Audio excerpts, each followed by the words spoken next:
Guys, I've got my tinfoil hat on today. There's something serious I'd like to discuss with you. And what I'm going to discuss with you will benefit or can benefit van lifers.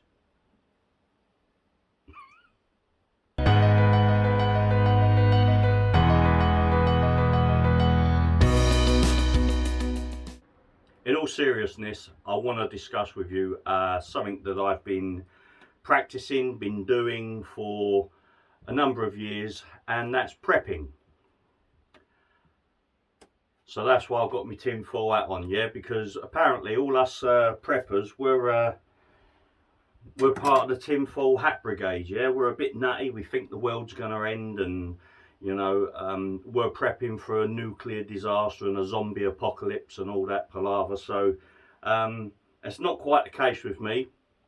What I would like to say is when we went into our lockdowns and, you know, going to the shops for a toilet roll was a drama, major drama. I mean, come on, man, I've never seen people go so cranky over a toilet roll.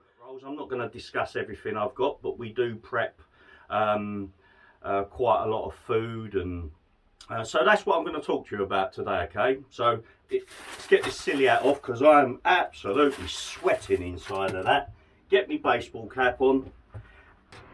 First thing I'm going to discuss is food storage of items that we purchase, like rice, kidney beans, chickpeas, butter beans, all manner of foods that generally have quite a few years shelf life in the standard packaging anyway. 1 kilogram bags of rice, that's just how I package it, okay.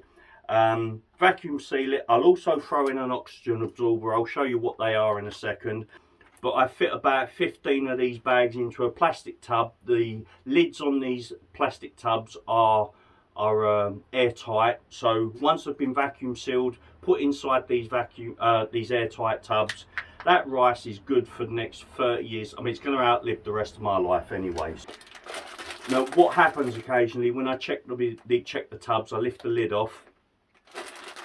Every now and again you'll find a bag that's been broken. Now, these are the bags we tend to use first of all.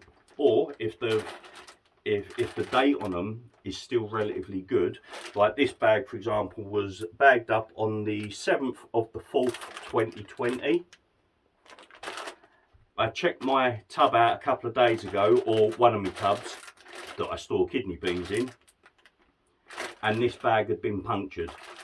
Because it's been vacuum sealed now for a few years, I'll use that and not bother resealing it into another Mylar bag or a silver foil bag. The main thing I want to talk to you about that can really benefit van lifers would be food dehydrating.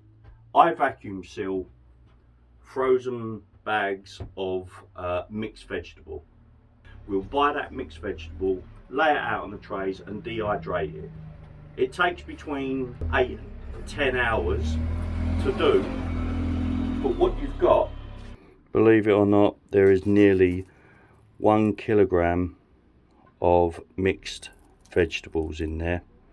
Frozen mixed vegetables. You don't defrost them, you just throw them straight into the food dehydrator. Let the dehydrator do its business. We'll also dehydrate frozen bags of peas, sweet corn, frozen sweet corn, okay.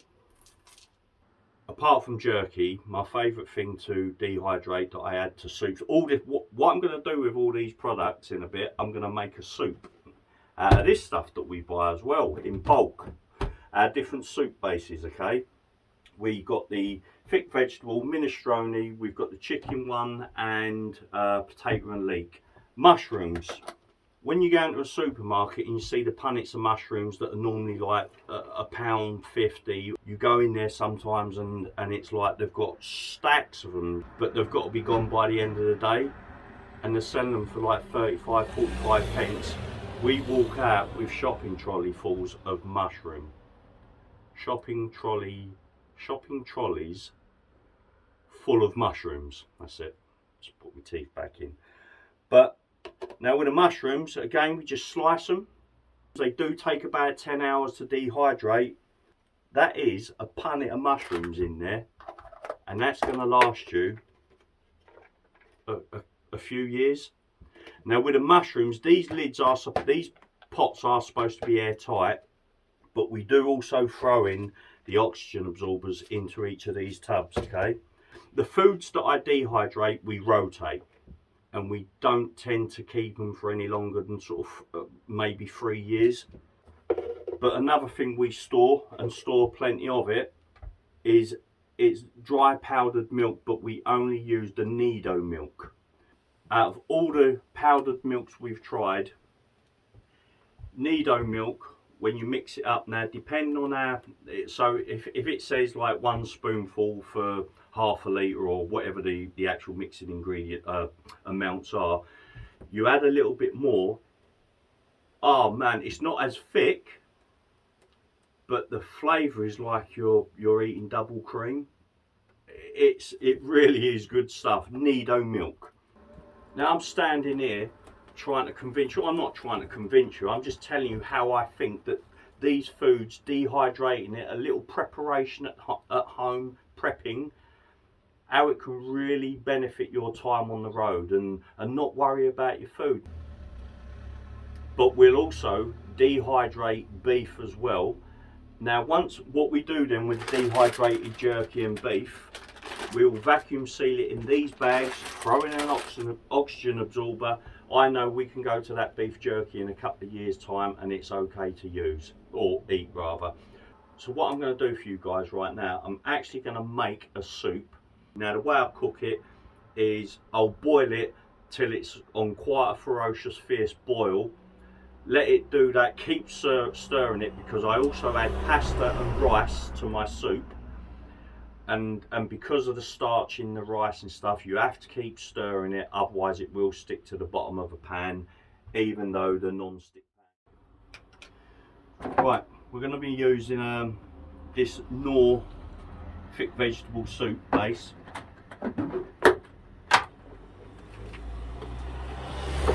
I've got 2 litres of water in this pan, and I will add about 4 heaped spoonfuls of this stuff. Simple spaghetti pasta, and then I'm just going to start breaking this up into sort of like 1-inch pieces. You know, some are going to break at 1/2 inch, some are going to be like 1.5 inches. It really don't matter. Right, just breaking it up, that's all.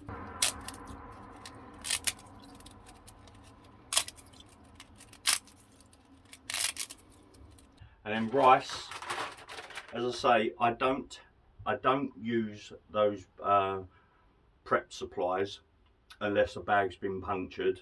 The rice, none of it's been punctured, so I'm not going to bother opening it up. Don't need to. Mylar bags do tend to be sort of quite expensive, so I'd rather not open them, because that's a food that's going to last forever basically. So we do still buy our rice, but it's there if we do need to fall back on it. Now rice, this one is Sainsbury's own brand, easy cook, long grain rice. I'll take a decent handful of that, and of course these ingredients. The mixed veg, I'll get a good handful of it. In that goes maybe a little bit more because I love me veg. Sweet corn, mushrooms. I don't throw the mushrooms in whole, I tend to sort of break them up a bit, but quite roughly. Now, the Nido milk, that's going into the soup. Even though it's called thick vegetable soup, and it's really nice and creamy anyway, add this milk to it. What a difference it makes. It makes it proper cream of vegetable soup. Do you know what I mean? Really nice. And then I'll just keep stirring that. So I'm going to move the camera over, looking down on it again, so you can see the consistency of it at the moment, and then how it will turn out and how thick it becomes.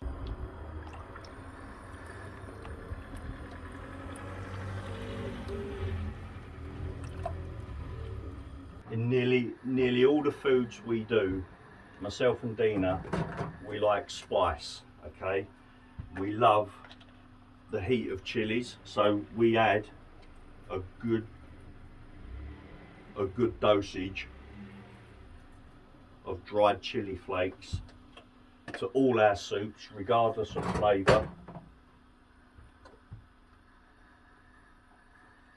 I'll keep showing you the consistency of this soup. Now, if I've added too much of the soup powder, all I'll do, and I think I have because that's starting to thicken up a little bit earlier than it normally does, all I'll do is I'll just add a little bit more water basically.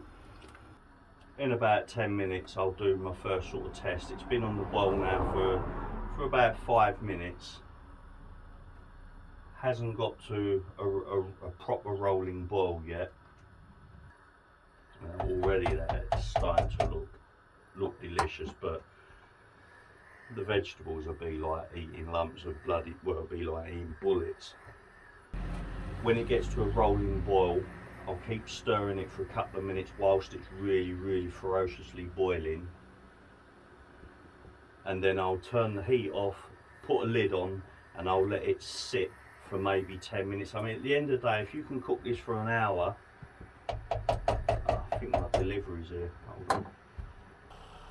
Yeah, if you can cook this for an hour and a half, you know, by turning it on, letting it boil, constantly stirring it, put lid on, turn it off, let it just sit, and really to let those vegetables rehydrate themselves fully, you're gonna reap the benefit. Alright guys, well, this soup is pretty much ready. Now, when we have soup, we tend to just use these stainless steel mugs, but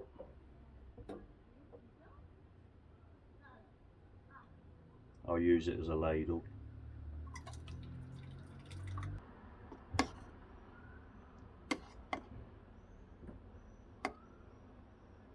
So all that's needed now is the taste test.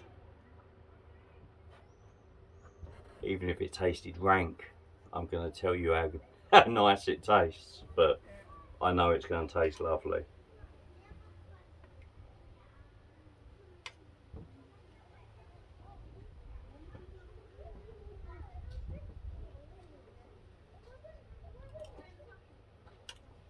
It's a bit hot. Seriously guys,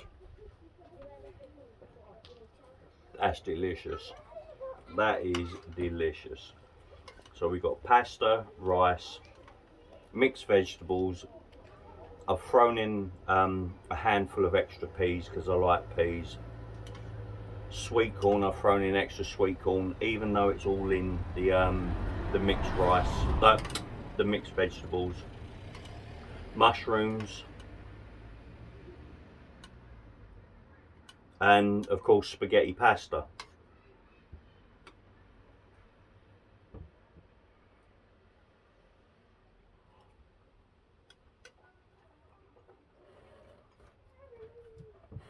That is lovely.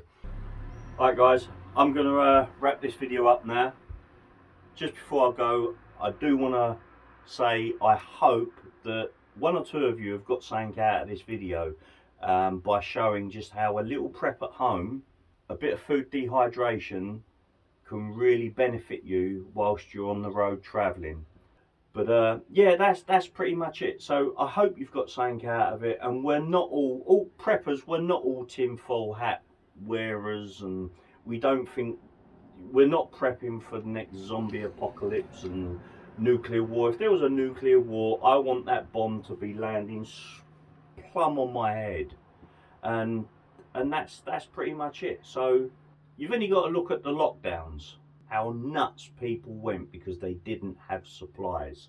When we entered all these lockdowns that we've been into, I've seen just how prepping seriously benefited us. But then when we're travelling around in this van, the lack of freezer space, fridge space, it's benefited us, and I know it would do to you guys. So anyway, right, that's it. I'm going in there. stay safe everyone. I'll catch you in the next one.